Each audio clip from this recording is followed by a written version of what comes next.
WCBI News at 10 starts now.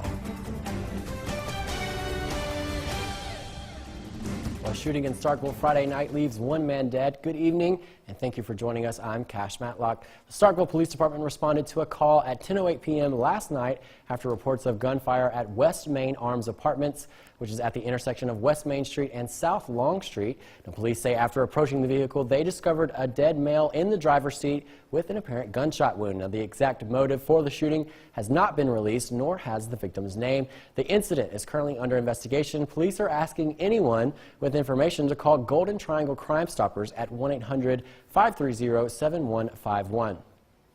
Now, a man wanted for armed robbery in Oktibbeha County has been caught, while another suspect goes to court. 25-year-old Joshua Norman was caught at around 4 p.m. this afternoon. 26-year-old Courtney Clay was caught yesterday and is charged with burglary and armed robbery. Her bond was set at $200,000. Norman is currently awaiting his initial hearing. The alleged robbery happened on County Lake Road. And two men are also behind bars tonight after being accused of aggravated assault in Oktibbeha County. The Lieutenant John Davis says 46-year-old Jonathan Fleming was taken into custody Friday afternoon. Investigators say he was found at a residence in Choctaw County. Davis says the second suspect, Chad Tharp, turned himself in at around 8 p.m. last night. Now, the two men were accused of an aggravated assault incident along the J.Y. Turner Road early Thursday morning. Well, in other news, Monroe County residents be on the lookout for an upcoming road closing. Now, the Monroe County road manager says the railroad crossings on Burr Road and South Harmony Road will be closed at 6 a.m. Monday. Repairs are expected to be completed by mid-afternoon. The Monroe County residents are, In other news, a local woman is celebrating what she calls her stroke anniversary today in an effort to spread awareness about the dangerous health issue. We sat down with her and found out more about how she's turning what was once a nightmare into a celebration. I remember taking my kids to school and going to the grocery store, but I've been told that that was a couple of days earlier. Davita Beckham is a Columbus native and a mother of two, and she's describing the stroke, or AVM, that sent her to the hospital on February 8th of 2018.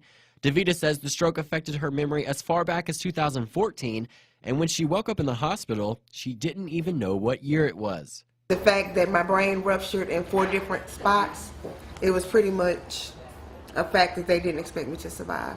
In fact, Davita says the doctors were amazed that she was able to recover. I've had physicians call me a miracle, and I was one who told my family that there was no point in praying and needed to just prepare for the worst. And I went from that to being called a miracle. I've had doctors ask if they could bring classes into the hospital, not doctors, but teachers, bring medical students into the hospital to study me, to read about me. Davita plans on spending Saturday hosting an AVM awareness party. She says she wants to inform others of how to recognize the signs and symptoms of a stroke, as well as spread a little positivity. I was given a 16% chance of living, and I'm still here. We didn't know, they didn't expect me to be able to walk, to talk, to do any of that on my first day of therapy, outpatient therapy. And as far as her recovery goes, Davita gives most of the credit to her faith. The doctors don't have the final say. I think that's definitely what I'm taking from it. But I'm thankful to God for my family. Well, my health, of course, and for my family. Davita is hosting her stroke anniversary party tonight at the American Legion. It was actually from 6 to 9 tonight in Columbus. It's time now for our first look at our forecast with meteorologist Jacob Dickey. Hey, Jacob. Hey, Cash, we are watching some showers push through the area right now on our Columbus camera. Not seeing anything making it get to the surface yet. Some places are, though. The reason for that is we've got dry air that's helping to evaporate some of that rain. Dew point of 28. It's 45 out, definitely dry air mass in place. Where the showers are making it down to the surface, though, is up to the north. We've seen just a little bit of rain up towards Tupelo and along the US 278 corridor. That'll continue through the next couple of hours here. Futurecast carrying some light showers to the east. Coming up, we'll talk more about some showers through the next 24 to 48 hours, as well as some strong storms. That and more in just a bit. All right, thank you, Jacob. Well, some nationally recognized medical professionals were getting to the heart of the matter on Friday at the Mississippi University for Women campus. Now, the role of wearable technology in monitoring heart health was the focus of the third annual Imagine, Inspire, and Challenge Symposium. Heart disease is the #1 killer worldwide of men, women, and children, with more women especially dying from heart disease. W alum Dr. Doris Taylor says, take charge of your heart health and don't ignore symptoms. If you have a heart attack, if you can get to the hospital within half an hour, the doctors can save a lot of your heart. We measured cholesterol in people in their 20s who came in here. We had 5 times the normal level of high cholesterol. Well, experts say if you show signs of heart disease, make an appointment with your doctor immediately. Well, up next, it's a busy time of year for some local businesses. We're going to have more on that after the break. With Valentine's Day just around the corner, local business owners are taking advantage of this time of year. WCBI's Chad Groening has more. Jewelry and flowers are synonymous with February 14th. And in Amory, locally owned businesses are providing local customers the chance to shop the old-fashioned way at a hometown store.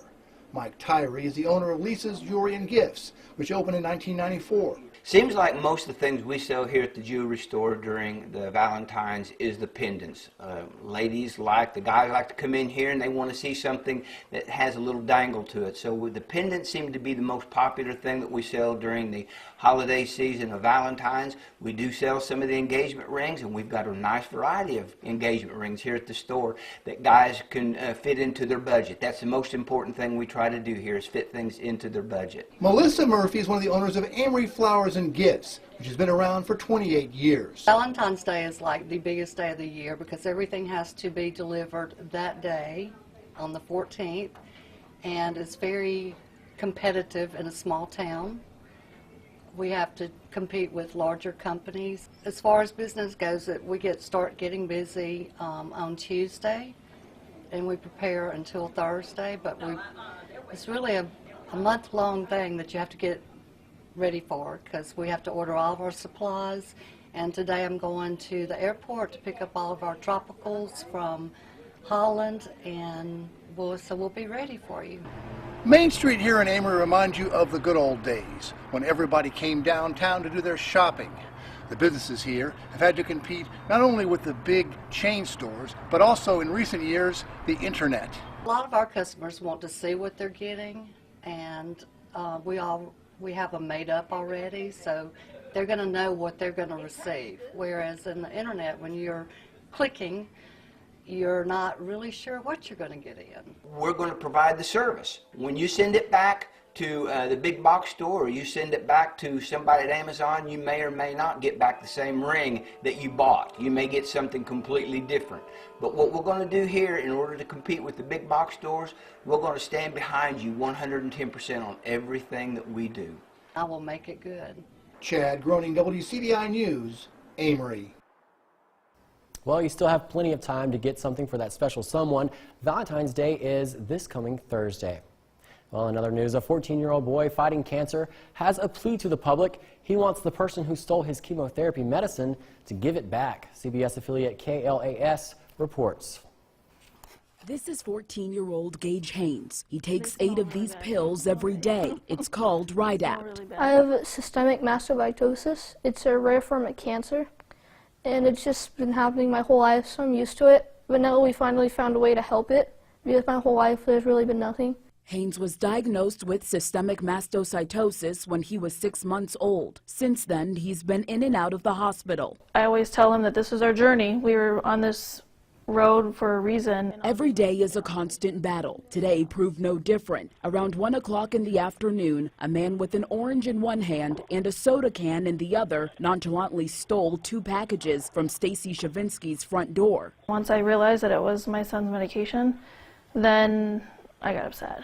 It was Haynes' chemotherapy. Within 4 minutes, it was gone. A box that came with a hefty price tag. I worked really hard to try to get him that. I did some financial assistance because the medication costs $40,000 a month because it's not FDA approved for anybody under the age of 18. Shavinsky says her family doesn't want the attention. It really helps me out a lot, and I would feel a lot better so I can go to school, get good grades, get a good job. So just please return it. They just want back what's rightfully theirs. You're not just taking, you know, a pair of pants or a shirt. You're taking something that is keeping somebody alive. Shakayla Alvarenga, 8 News Now. Stacy Shavinsky is working with a pharmaceutical company to get assistance. It's Saturday night, so let's take a quick check-in on our 155th stationed over in Kuwait. Comfortable temperatures for them this week. Nothing too significant going on over there for our troops. However, here at home, we got some heavy rain coming as well as the chance for some strong storms. I'll tell you all about that coming up here after the break. WCBI First Alert AccuWeather Forecast with meteorologist Jacob Dickey.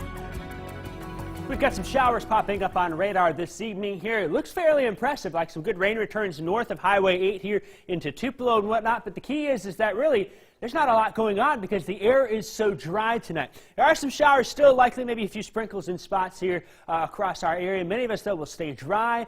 The dry air is going to win out mostly in this. So if we get a heavier shower on radar, maybe we can get some of that to the ground here. But as long as our dew points are in the upper 20s and low 30s and our temperatures are still in the 40s, we are not saturated at all. That's going to keep a lot of the showers away. However, some of those heavier showers did come through Tupelo. We can see some wet pavement out there. Things overall, though, looking fine. Maybe a few sprinkles continue through the night. Nothing significant. No problems expected as those temperatures continue to fall. It's a big mass of moisture here off to our west that's bringing some problems up towards areas in the mid-Mississippi River Valley. For us, though, we're on the warm side. No problems overnight tonight. Those showers will continue to lift off to the north and to the east through the day on Sunday. Also, Sunday, looks like we stay on the drier side of things. That rain is off to our north, and it looks like it may even stay there as we go through into Monday. That's going to allow our temperatures tonight to stay into the upper 30s and low 40s, about where we are now. Southeast winds will start to pick up by morning under a partly cloudy to mostly cloudy sky. Maybe an isolated shower in the Tennessee state line could be expected. But through the day on Sunday, then temperatures climbing into the upper 50s, even low 60s for a few of us. Won't rule out a shower somewhere in the area, but I really think that Sunday is looking dry with a mix of sun and clouds. 60 in Macon, 58 in Starkville, and in West Point, Calhoun City at 59. Here's Futurecast then on Monday. During the day Monday, we get a round of showers that comes on through. I think that's what's going to happen. It's the second round I'm a little more worried about here. Notice by 9 o'clock, we're starting to see some isolated thunderstorms pop up. And then to our west, there's a line of thunderstorms that comes racing in our direction. By Monday night, that line of storms could bring us some strong to severe storms. In fact, we've got a marginal risk for severe weather across all of our Mississippi region. And the main threats with that are going to be the damaging winds as well as perhaps some flash flooding. Will not rule out an isolated spin-up tornado, but overall that threat looking very low. Main timing, 8 p.m. Monday to 6 a.m. on Tuesday. We'll be sure and update things tomorrow as we get more data in.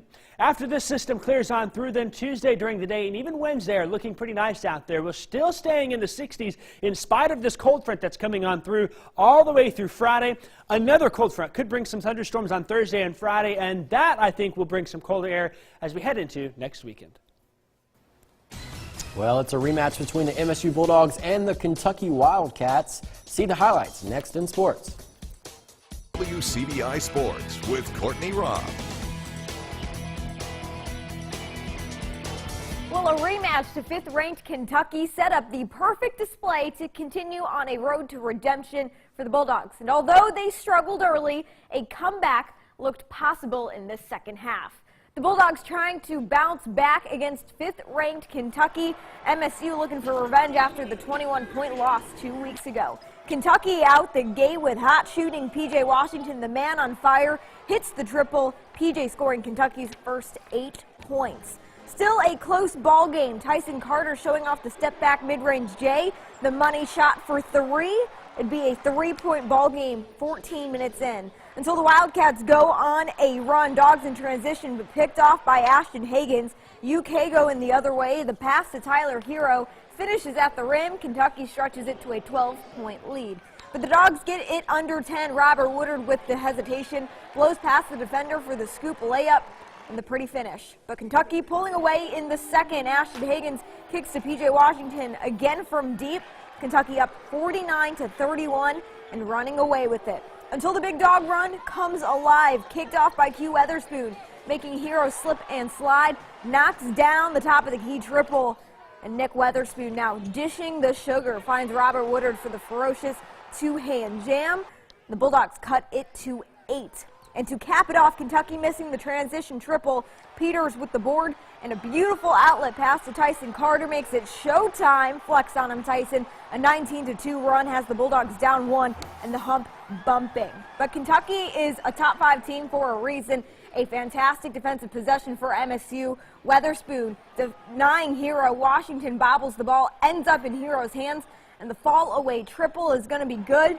Impossible shots put up Kentucky up by 7, but Lamar Peters comes back with the answer. Shaken and bacon, pull up from deep is going to be money. Make it a 4-point game with just 2 minutes left to go.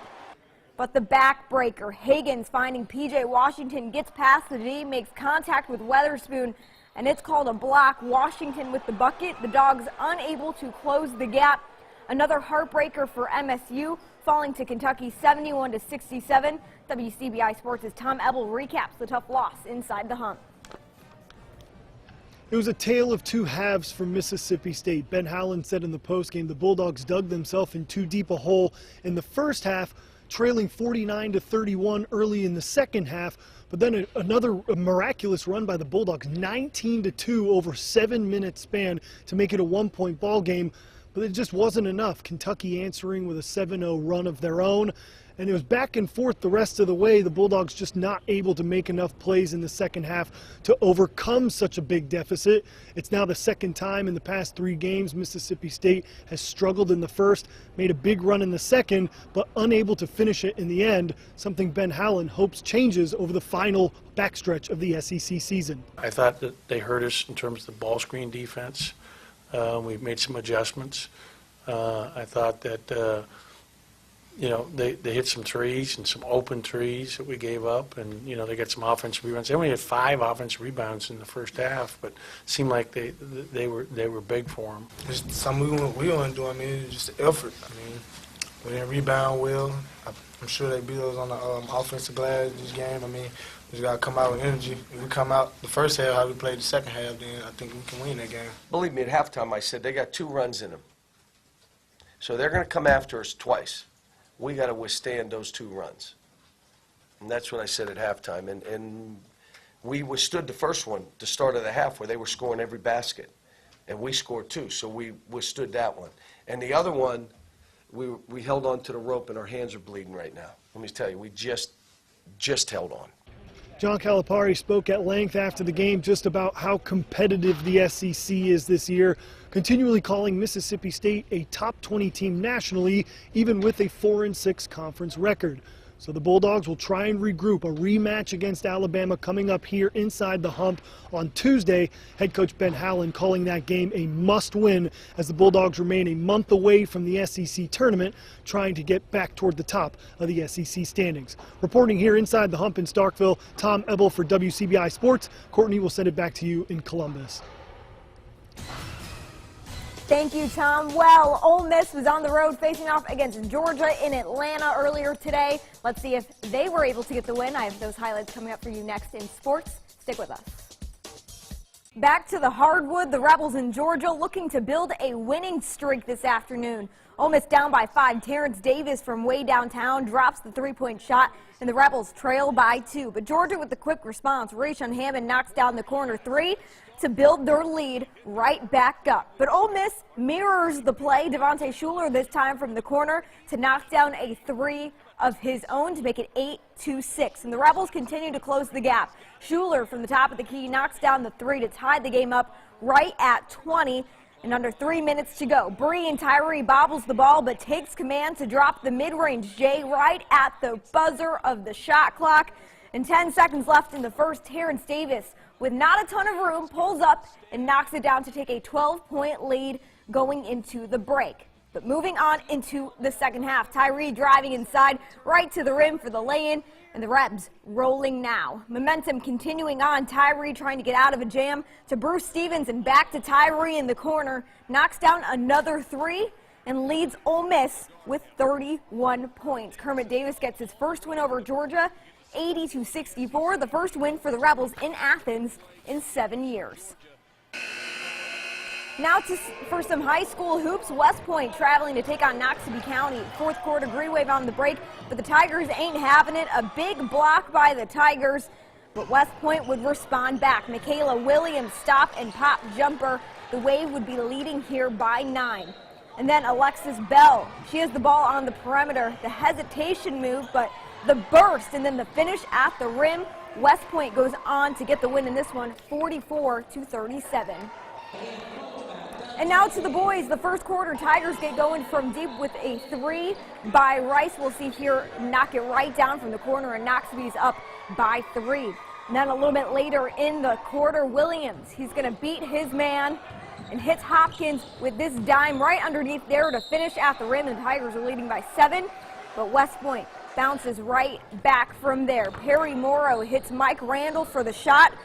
And the Tigers were just too much in this one. Noxubee goes on to get the win over West Point with a final of 60-49. That's it for sports. Your last look is coming up next. Stick with us.